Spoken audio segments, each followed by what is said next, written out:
திமுகவுல அடிமையா இருக்காங்க அப்படிங்கிற மாதிரி பேசியிருக்காங்க. அவங்க பாஜகவிட்ட எப்படி இருக்கிறாங்களோ அது மாதிரி எல்லாரும் இருப்பாங்கன்னு நினைக்கிறாங்க. திமுகவின் அடிமை கட்சிகளாக விசிக கம்யூனிஸ்ட் மாறிவிட்டதா என செய்தியாளர் எழுப்பிய கேள்விக்கு விசிக தலைவர் திருமாவளவன் பதிலளித்துள்ளார். இருக்கிற சட்டங்களை பயன்படுத்தி நடவடிக்கை எடுக்கிறார்கள். உடனடியாக கவின் படுகொலையில் சம்பந்தப்பட்ட குற்றவாளிகளை கைது செய்திருக்கிறார்கள். சுபாஷினியை கூட நேற்று சிபிசிஐடி அழைத்து விசாரணை நடத்தி வருகிறது.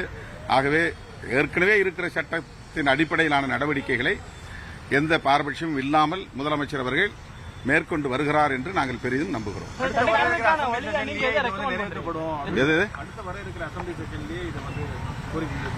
எங்க கட்சிகளை சார்ந்த சட்டமன்ற உறுப்பினர்கள் இது குறித்து நிச்சயமாக பேசுவார்கள்.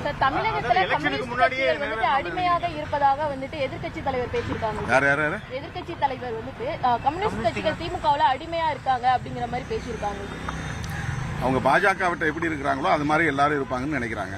தேர்தல் நெருங்கிட்டு இருக்கு. இந்த நேரத்தில் இந்த சட்டம் இயற்றப்பட்டா இடைநிலை சமூக வாக்குகள் கிடைக்காது அப்படின்ற ஒரு விஷயம் இருக்கிறதுனால நிறைவேற்றல அப்படின்னு இல்ல.